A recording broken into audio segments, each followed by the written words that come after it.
There seems to be some kind of disturbance. I'm gonna go check it out. We request that everybody stays calm at the current moment. Who are you people? I want a coffee! You are now tuned in. 5, 4, 3, 2, 1. Where love and life come together. From the Spacebird Media Studios, it's Roxanne and Ace Unlimited. Unlimited with Roxanne and Ace. Welcome back. It is so good to see you and to be with you. We absolutely love this time together. How are you, my friend? I'm doing great. Hottest week of the summer. Praise God. It's one of those, it's like, give me some shade, but, trying to stay hydrated. I think I've drank every bottle of water, every kind of high electro whatevers to try to enhance. Cause you know how the heat just beats on you after a while.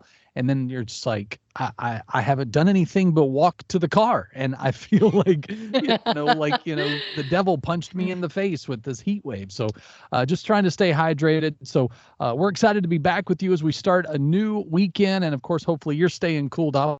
I want to say thanks to Birmingham Mortgage Group and My Brother's Cup for sponsoring this week. We got lots to catch up on. Well, the last thing we want to think about really when it's this hot is pumpkin spice lattes, but it is the 20th anniversary of it.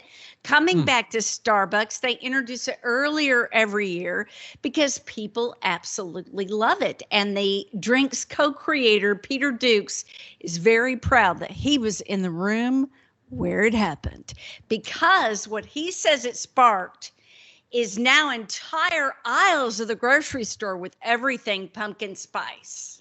Yeah. Well, I kind of feel like pumpkin spice is like disco. There was the disco music and then everything had a disco flair. So you had disco cartoons and disco, products and all this. And so people got tired of disco. And it's like, at what point do we make the shift? Because I think this year, the new item, at least I think it's new, is Goldfish partnered with Dunkin'. And so they have a pumpkin spice donut flavored goldfish cracker. And I'm like, what? Should we be meddling with science? This is just too much. And I'm not a pumpkin spice fan anyway. So have your latte all you want. I'm not judging you. But all the other things seems overkill. Other news to get caught up on, and I almost called you. Only when I call you, you know that typically someone's passed away. So I don't want to scare you. But this was so big that Dolly Parton, Paul McCartney, and Ringo Starr got together to do the cover of Let It Be. Yeah. Yeah, she's got a rock album coming out, I think, in November, and has been teasing it pretty hard ever since she got inducted into the Rock and Roll Hall of Fame.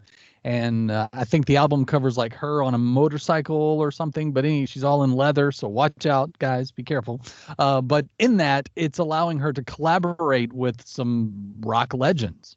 Like Peter Frampton, Fleetwood Mac's Mick Fleetwood, a part of this album. She's super excited about that. But the funny thing is she and Paul McCartney got together to do the song. They had another drummer do it. And then Paul said, let's call Ringo.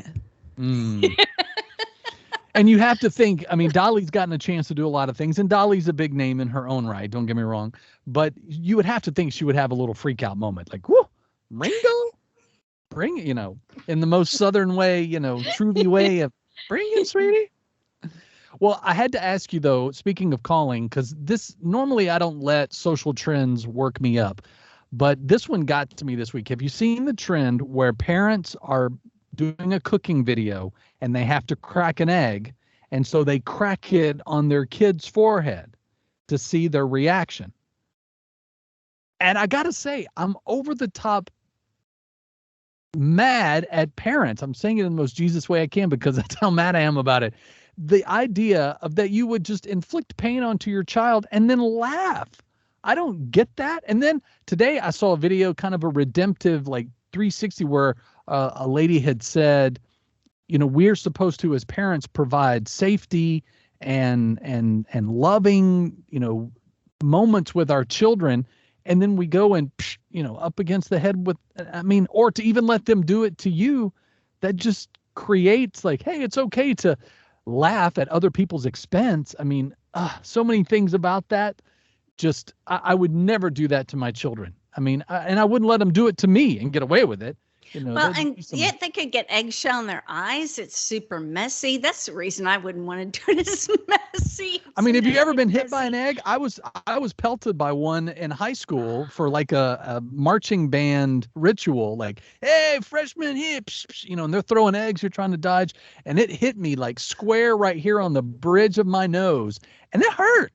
Like it broke apart, but it was at high velocities. But even if you're right there next to someone, I mean, the shell of an egg is not the easiest thing to break, but well, it reminds me of paintball. When they shoot that at people, it leaves you bruised. It's like, what is fun about that? That's why I do laser tag, to where, I don't have something actually smacking me. I mean, no.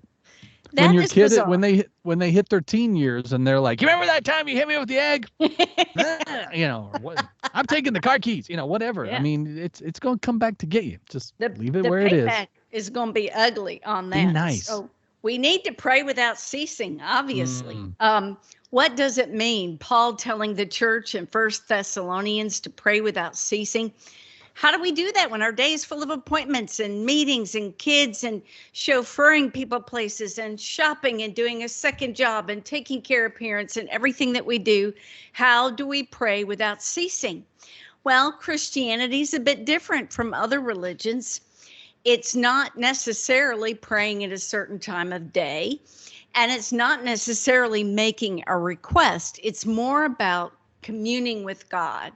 Yeah. And we can do that naturally. 56% of evangelical Christians say they pray every day. And how they do that is they just incorporate it into what they're already doing. Yeah.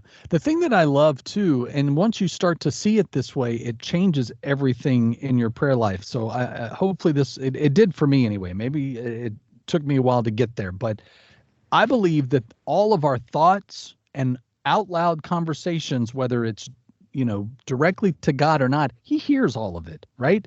And the desires of our heart, he's planting those passions, those things that he's helping us to surrender to him so that we're not worried about money and relationships and, all of the things that are coming at us. And when things are delayed, we're like, is he even really listening? Why do I bother praying?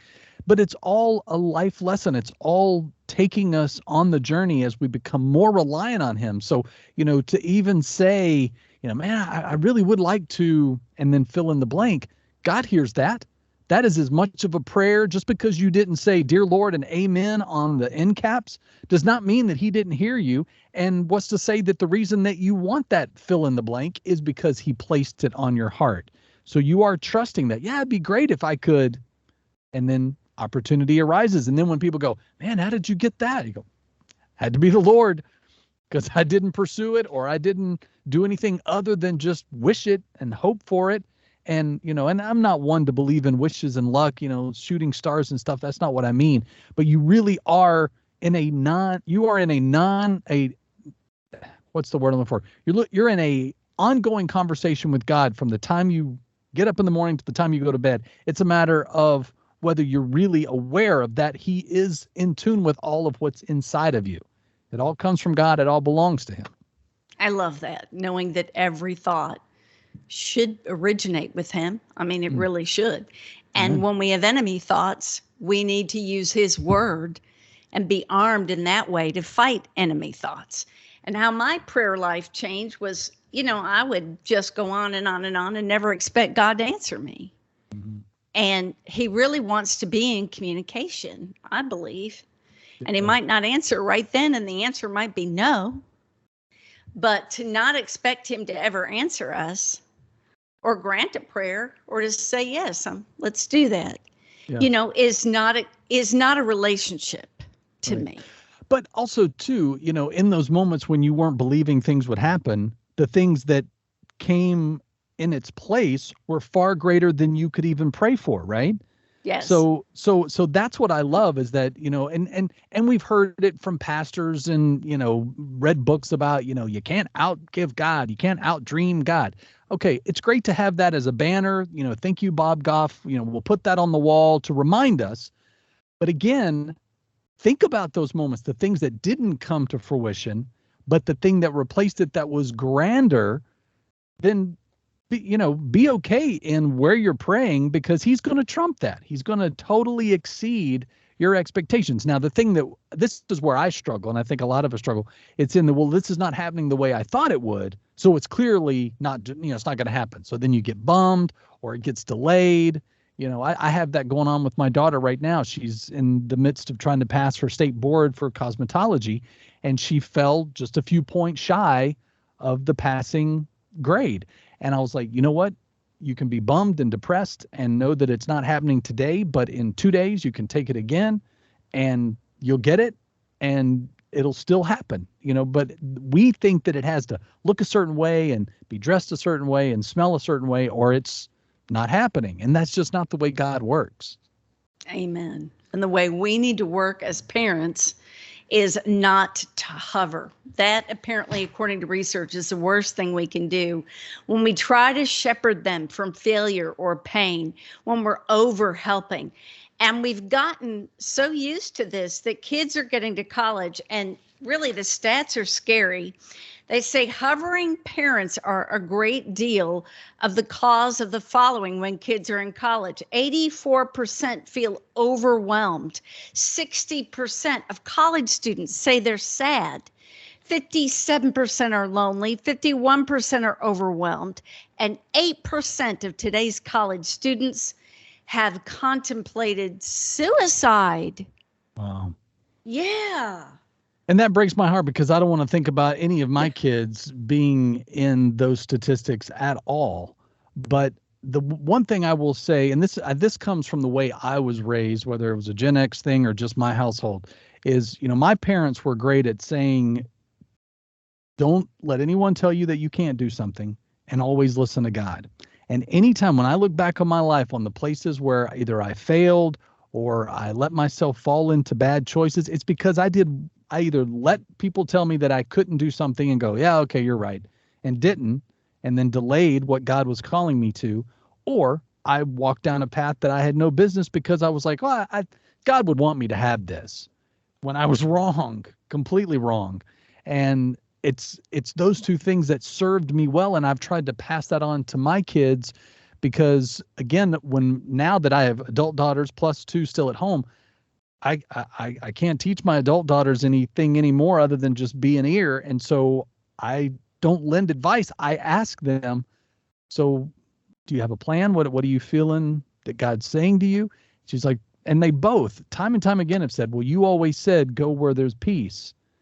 And so I'm not going to let someone tell me that I can't do this. I'll just go do it somewhere else, or wait a little while and, redefine that. So I'm not here to hover. I want to empower you. It's like that moment in Indiana Jones in The Last Crusade where he's like, I taught you self-reliance. And I feel like as parents, we're not raising children. We're raising adults. They're just in children's bodies right now. Well, and they're observing very carefully. And now that my child's all grown up and graduated, she told me one day, you know what I learned the most from? Your work ethic, you and Dad. Would get up and get after it, and weren't excuse people. Well, I can't do this because I'm blah, blah, blah, and a whining kind of aspect of life. Right. She said, I watched you guys work so hard day in and day out. And my poor child, when you're a news director and you don't have a babysitter and there's breaking news, got dragged to the scenes of whatever going on and taken to the station in the middle of the night. Yeah. But those are some of her greatest memories. She had a ball racing the hallways of radio stations over the years, and thought, my mom's on the radio right now. Kind of cool. And so, they're little sponges, but what we don't want to do is try to solve all their problems. Right. Yeah. And leave room for God to get in there. Right. That was always I always had to go, okay, God, don't let me get in your way. Like it breaks my heart to know when my kids are hurting or mad or struggling. But, it's the whole, we've heard it before. It's the whole butterfly cocoon. If you cut the butterfly out and the wings haven't developed, they're not ready to fly. So you just have to let time and let them, here's the thing, letting my daughters come into their own relationship with God, because I can't go, here's my relationship, use it, right? They have to have their own personal relationship, and it's going to look and feel and taste different than mine does. And I would want it to, because my relationship with him is different than my parents and different than Roxanne's. I mean, that's the whole beauty of trusting him as we're raising our, now we're chosen to help raise them, but it's with, the whole with God's help. We need to lean on him. And sometimes we have to hear from him to go, all right, hands off, step back. Yeah, he'll tell you when you're to speak and when you aren't. I mean, he's told me specifically, don't say a word. And it was like, and that's hard for me to do. Let's just be frank. So let's talk about spiritual growth. According to Pew Research, 39% of millennials say they pray daily. Prayer must be on God's mind because it's a big part of this podcast today. The number jumps up to 61% if you're talking about Black millennials. They pray more often. It's one of the ways we know that we're growing spiritually. We're getting farther away from that because we'll say, okay, I'm going to work on my physical body. I'm going to lift weights. I'm going to get out there and run. I'm going to make a difference. However, we just kind of lead our spiritual life to, oh, yeah, I love Jesus. And, I get to church. So what are the ways that we grow spiritually? We read the Bible. And I'll tell you what, when I used to hear the word is alive, I used to think, oh my gosh, what does that even mean? Right. But every time you read it, I think God is just talking to you through it. And it can mean something totally different to you depending on what's going on in your life at that time. Do you find that? Oh, sure. I mean, and if anything, it's a great gauge. If you don't feel like you have grown, let's say you've been a Christian a year or, 5 years or whatever, go back and read some of those early verses that you were just reading as a, baby Christian, and realize that it does take on a different meaning because you've seen God's work. You've seen it alive in your life to take on a new meaning. For me, several years ago, the whole, Jeremiah 29:11 was that, to think about, oh, well, he's going to give me the desires of my heart. That means I'm going to get this job and marry this girl and and none of those things happened, right? But it was he gives you the desires of your heart so that you know that the pursuit you're on is the plan and the path that he's placing you on. He's taking out the fleshly, I gotta, and it is him. Now, again, the great thing about the Bible, it's alive, but it's left for interpretation. So that's why we go to church, right? We have others around us to discuss these things so that while you're trying to make sense of it, so that we don't get it wrong and misinterpret it improperly or take it out of context, as we've talked about on this show before, but to then also hear other people's perspective of the alive word in their lives. You go, oh, that's a unique perspective. And that's what I love when you talk about his word is alive. That is how it just continues to spark more relationships because of that. Church attendance certainly does matter. The Lord matters so much to Terren Newell of Birmingham Mortgage Group. He just loves the Lord, and we've got to get him on this podcast to talk about his angel encounter. I mean, God radically got a hold of Terren Newell and changed his life. And now he's built a big business, but a personal business where he gets you the mortgage that's going to save you money, that's going to get you in the home of your dreams. A lot of people are throwing up their hands right now. I can't do it, but my kid, other people are making home purchases. It is time. Don't hesitate. Call our friend Terren at Birmingham Mortgage Group. Well, and I know it's great because like my oldest daughter, she's in the process of trying to find a house as well. Now she's 4 states away. But the beautiful thing is the stuff I've learned from Terren in the past, he's like, look, make sure you're pre-qualified before you go look. So you're not looking at a house that's out of your budget.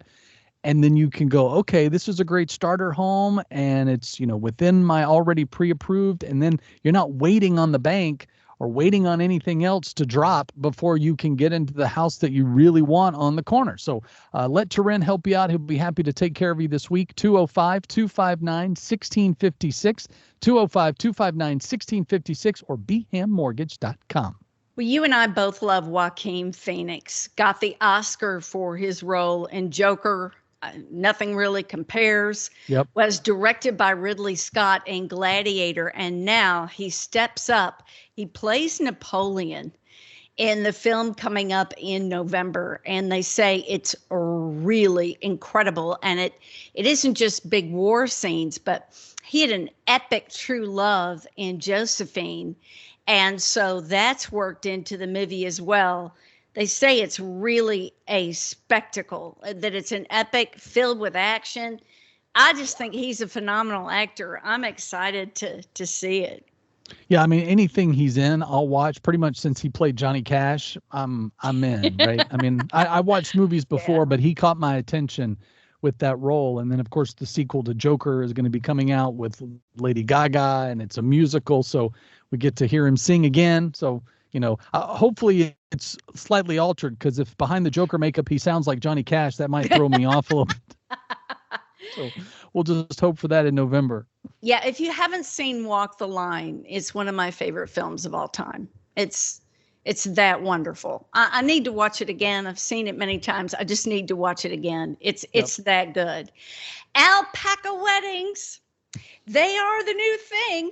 And I was like, ooh, who wants something sort of, they spit, they can be dirty on the backside when they have an accident. Who would want that? That's kind of with your wedding. But then I saw the pictures. Sure. They're like all duded up with like outfits and bow ties. And I don't get it. People are loving on them. And this started out in the UK as kind of a joke. And then people were paying, $900 to just show up on the farm, pet the alpacas, and get married. Yeah. So what they're trying to do right now, Ace, and this is so funny, is to train them to be the ring bearer, like to walk up and they would have the ring. And they're not cooperating very well. I mean, to get them to wear a bow tie, that pretty much within itself is, its own, obstacle to overcome. But, and they're unpredictable too. Like I would think in a photo session, you're like, we were great. And then they started licking our hair, it would make for a unique wedding photo, but. Or worse, there was a wedding photo with a couple and some animals were, oh no, just going to town. Yeah. And it was a funny picture, but are you a real happy bride when that happens? If you want to mix animals in there, they setting the mood. That's what's I mean, animals and children could set you up for, I was doing the MDA telethon. I was co-hosting it once, and I did that for many years, had training with Jerry Lewis. There is a point to this. But again, animals and children. And this child that was on set with me just grabbed me live in the chest and just had a hold of me and was not letting go. No. And we were live. And in my headset, they were going bonkers laughing. Right. Not, and I'm trying to politely move. Right. Oh, listen, you want to talk about embarrassing things. Well, yeah. You didn't sign up for that when you went to college.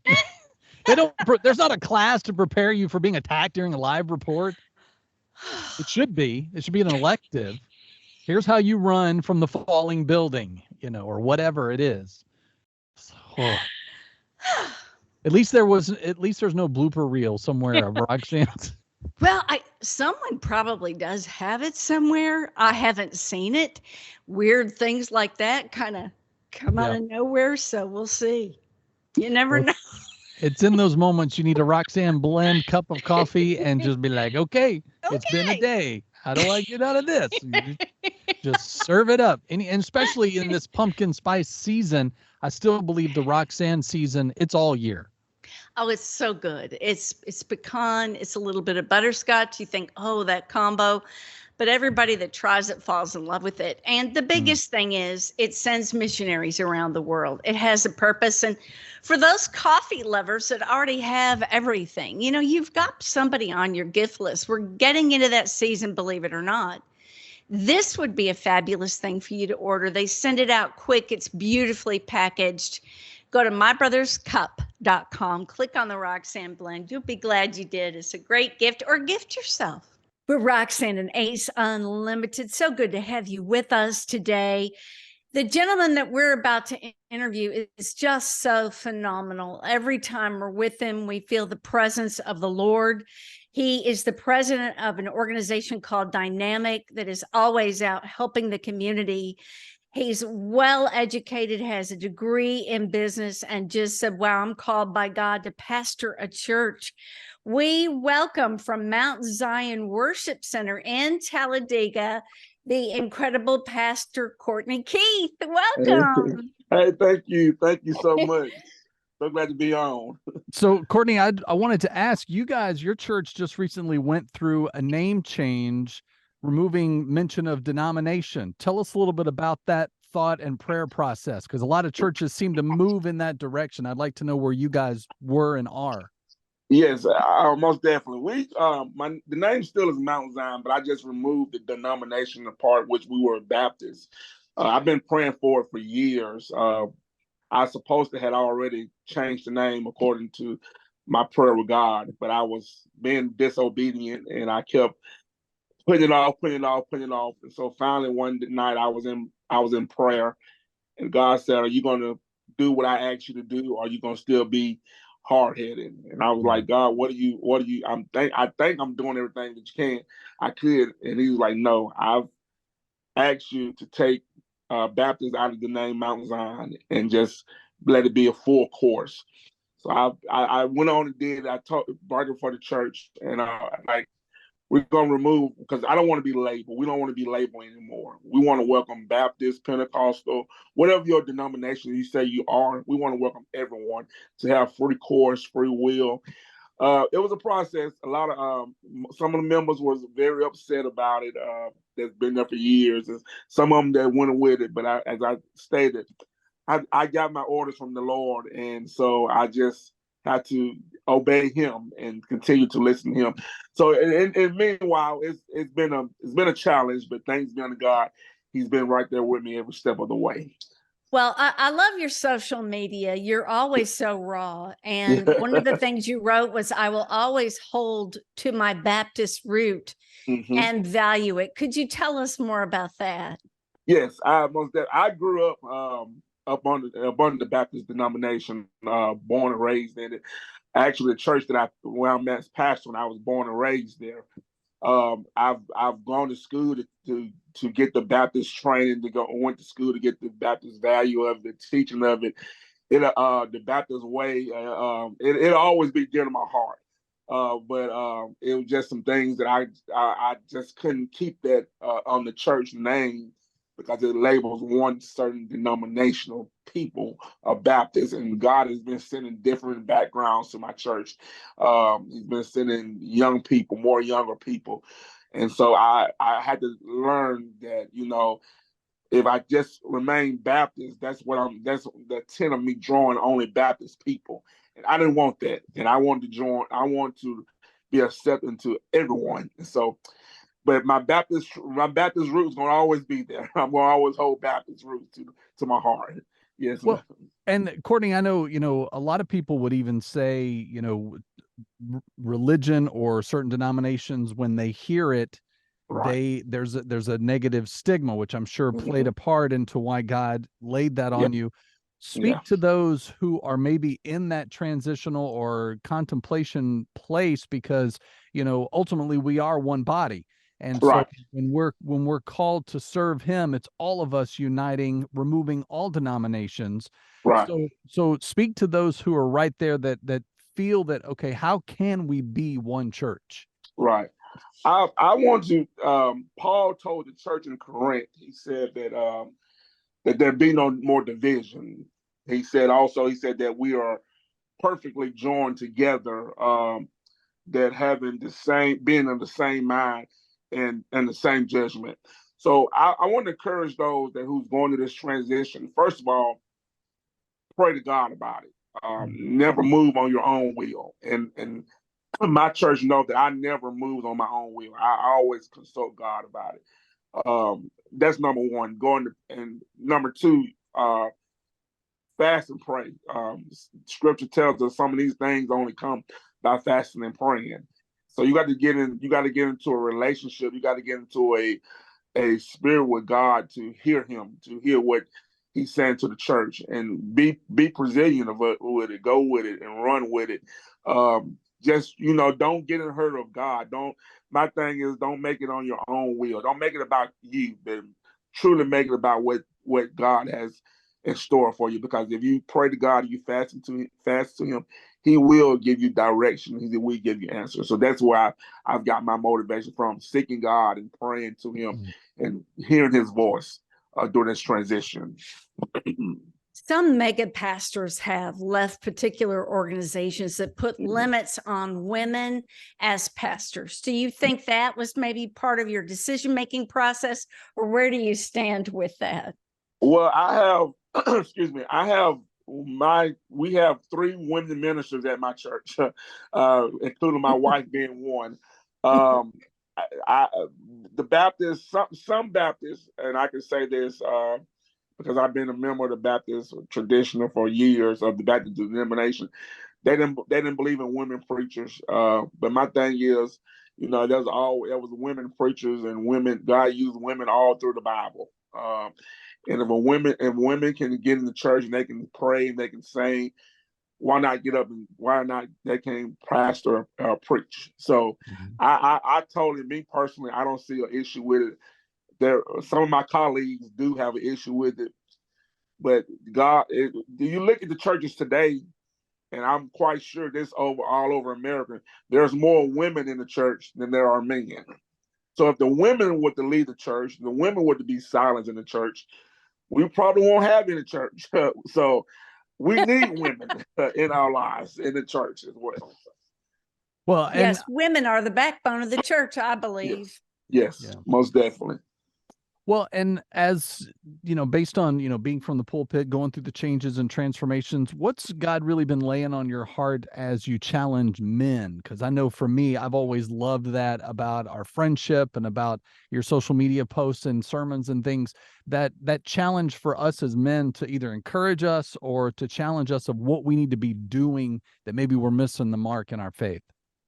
I think especially in my church membership, we have a problem with church in general. And what I mean by church in general, I think that some of the men in my church they're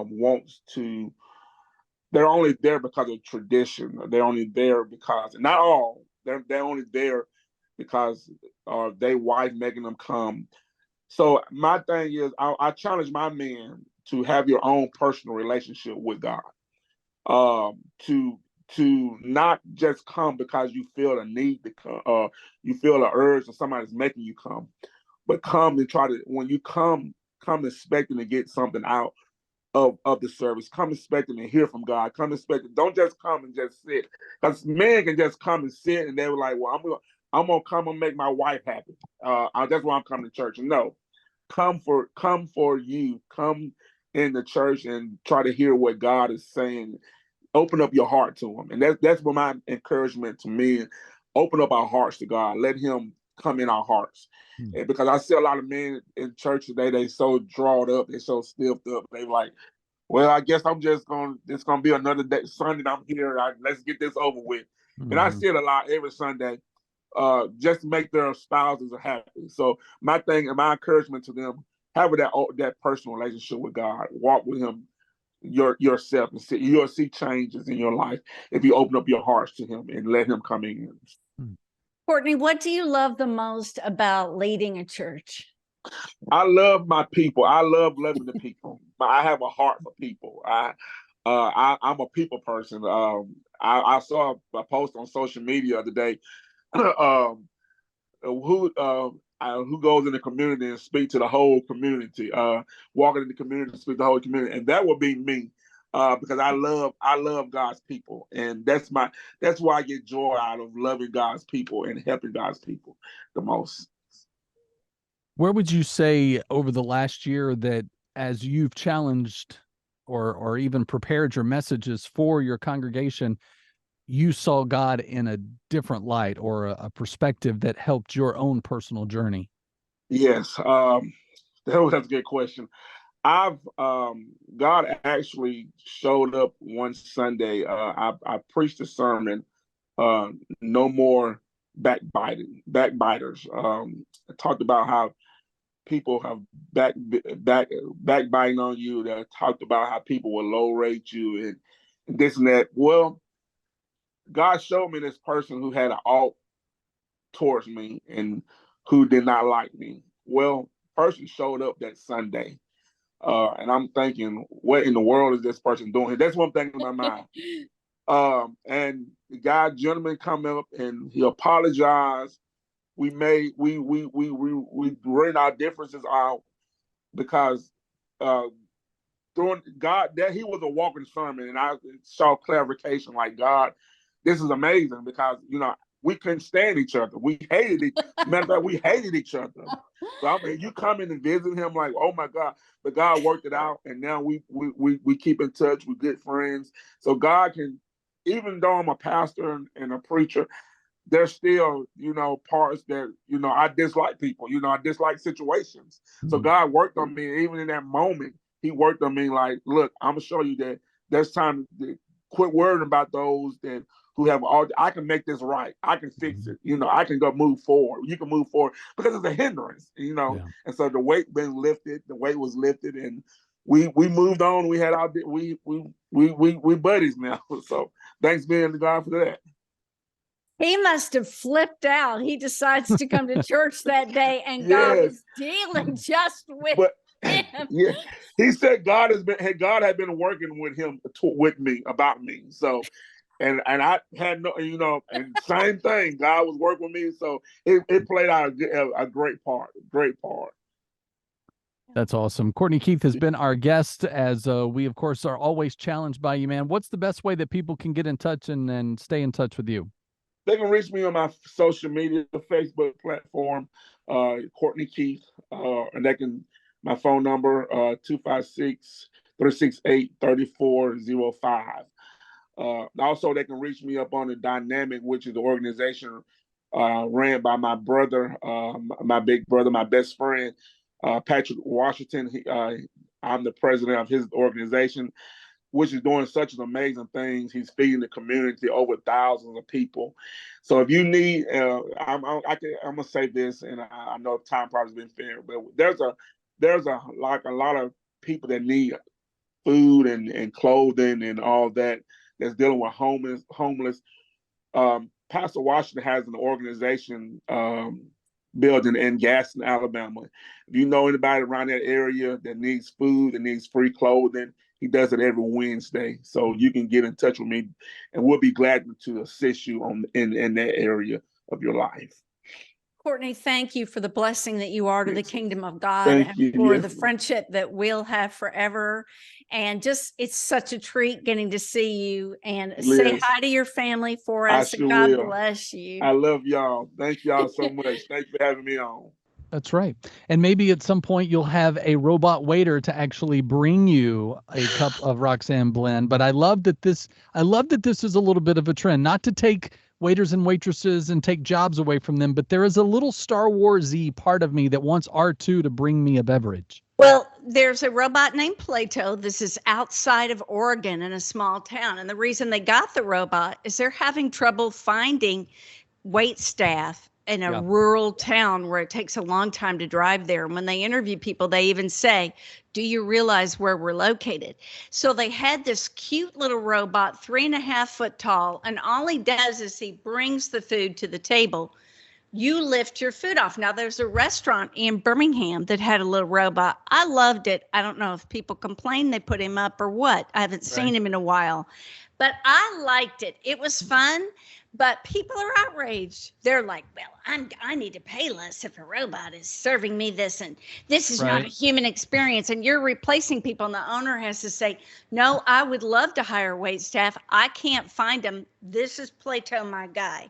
Little kids love it. Older folks get confused. They're like, okay, do I pick up my food now? What do I do? Yeah. You know? Well, and what's crazy, I saw this week, there was a video trending of Uber robots that were just like taking deliveries to businesses. and they had a standoff on the sidewalk, and there was nowhere for them to go. So that's the world that we're in right now. Is like, we're not worried about robots taking over. We're worried about them trying to pass each other on the sidewalk. So bringing you food is the last thing you should worry about. Crazy. It's enough. So while we try to figure out the world's problems, enjoy the rest of your weekend. Be sure to subscribe, like, and follow so you don't miss out on future episodes. Go back, see what you missed. And of course, thanks to My Brothers Cup and Birmingham Mortgage Group for making this week possible. Roxanne, I love you. Love you so much. You've been listening to Roxanne and Ace Unlimited. To make sure you don't miss future shows, you can subscribe anywhere you like to podcast and catch up on anything you've missed. Find out more at RoxanneandAce.com. Roxanne and Ace Unlimited is a production of Spacebird Media.